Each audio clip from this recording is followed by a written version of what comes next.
Emily's Bridge, located in Stowe Hollow, is home to one of Vermont's most notorious legends. The mystery behind the bridge is one shrouded in darkness. Haunted by a vengeful spirit, people have reported seeing orbs, hearing strange voices, and scratches and banging on their cars. But who's to say if the stories are simply made up, or if this bridge is actually haunted?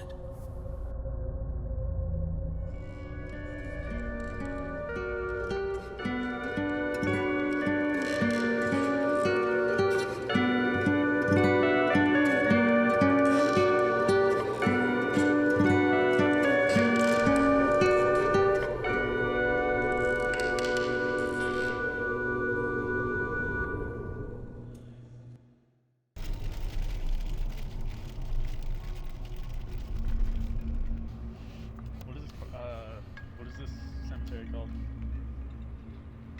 So one of the theories about Emily's Bridge is that someone named Little Emmeline is actually the ghost who haunts Emily's Bridge, and they're supposedly buried here. So there's two main stories, but the similarities between them both are this girl named Emily was supposed to get married. The guy never showed up, and she died at the bridge.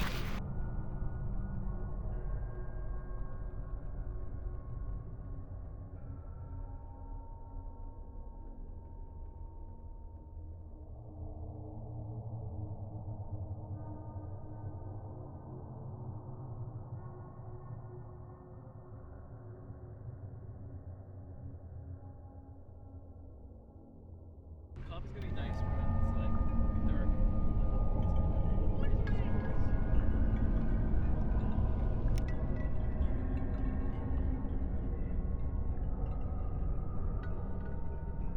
Just started getting dark out. We're back at the bridge. We spent some time looking for the grave of Little Emmeline in Stowe. We checked 2 graveyards, couldn't find anything.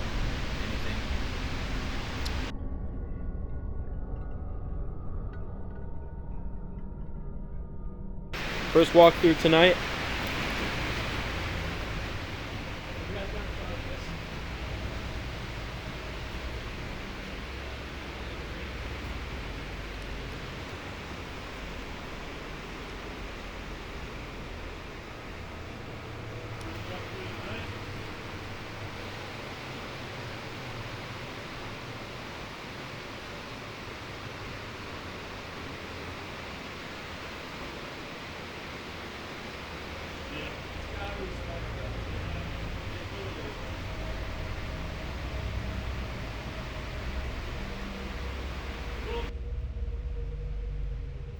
Also, the thing is, there's so many different theories and things going around, and there's really no way for us to prove them because they're all like surrounded in like folklore, you know? Like, who's to say? Maybe an expert, but even the experts aren't too clear on what happened. So I think our job here is to mostly just see if anything paranormal actually happens. Our goal is to just try and experience something for ourselves. So far, nothing. Like fucking something like that. Go on. It's currently 10:36. Approximately an hour after our last big walk. We must enter the bridge now.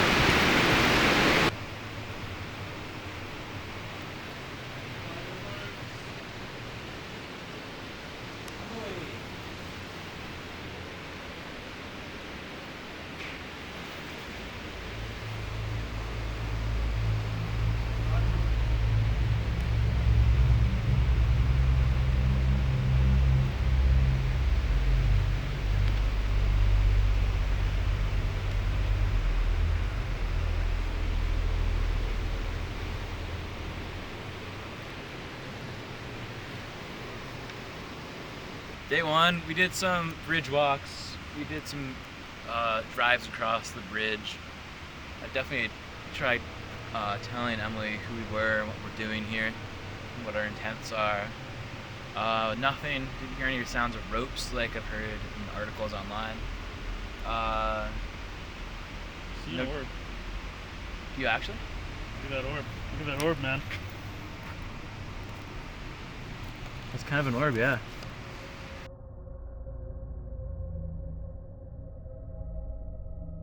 there's the shot. Let me see. So there's the shot. Oh, it's gonna be this. No, it's further down the line. It's past the halfway point on the bridge.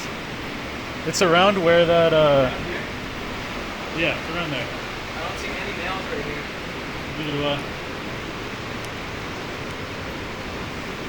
You know, it could always be dust or something, but It's very likely moth. Oh, it could be the wood.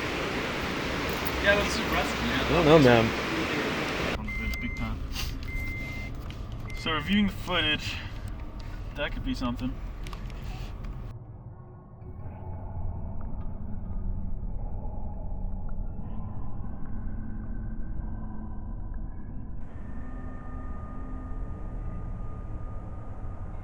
Emily's Bridge, night 2. First time here past midnight. I'm really interested to see if anything's gonna happen because this is technically the most haunted hours of the bridge. Either way, we're gonna hopefully get some answers tonight.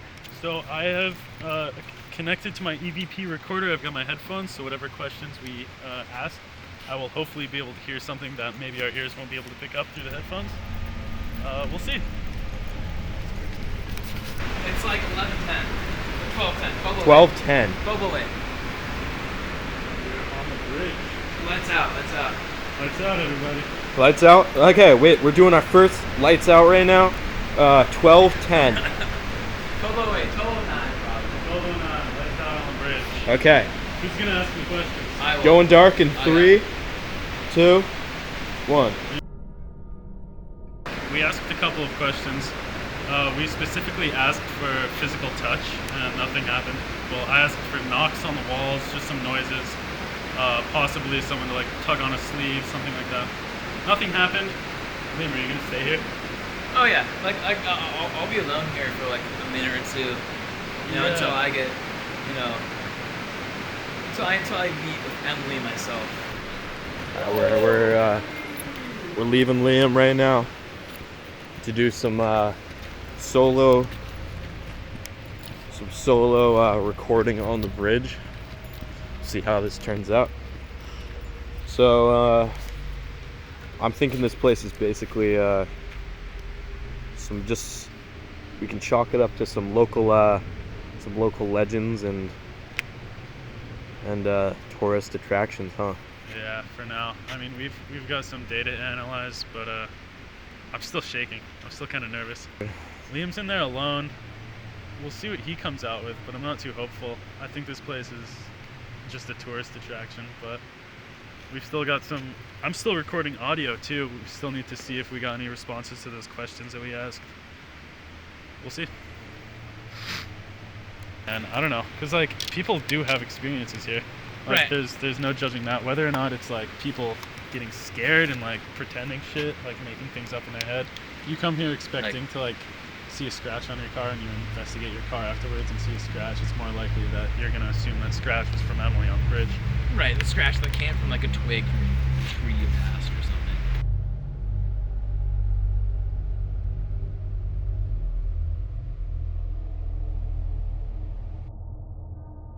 Alright, so post-investigation, we decided to go home and review all of the media that we came home with. We had a lot of voice recordings, a lot of video footage, a lot of iPhone shots from all of our investigations at our time at Emily's Bridge.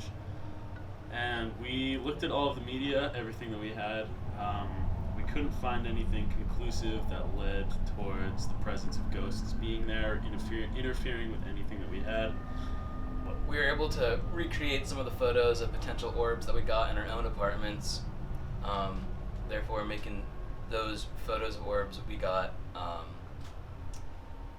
not solid evidence of paranormal beings on the location of Emily's Bridge. The orbs we captured while on Emily's Bridge, while compelling, we were able to simply reproduce with the flashes on our phones. So, yeah, not conclusive.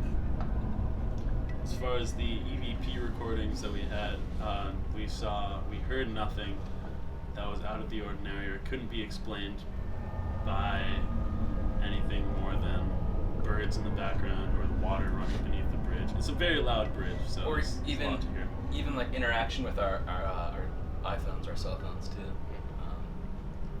Kind of made weird sounds that we were able to reproduce again. None of us really experienced anything paranormal on the bridge. Didn't feel any presences, hear any voices like they say in the stories, feeling taps on our shoulders, nothing like that, nothing out of the ordinary. Yeah. Really didn't, the bridge really didn't feel very menacing at all. Oh yeah. to be honest. Also like a few times when we were there, like kids came by, just like drinking beers, and there was just like tourists crossing the bridge with like kids and stuff. I think it's mostly just like a tourist attraction. Like another reason to visit Stowe, Vermont, is the haunted bridge. Yeah. What I personally myself would boil it down to is a perfect example of confirmation bias. You go to any creepy old bridge built in the 1800s at midnight, and it's going to be freaky. You're going to scare yourself, and it's going to sound like you're going to hear the water rushing beneath it, and make yourself think that it's something paranormal out of the ordinary. But I really think that if we did this same investigation at another bridge, we would hear the same noises and be just as scared as we almost were on Emily's Bridge. Almost were. So in conclusion, Emily's Bridge is Debunked!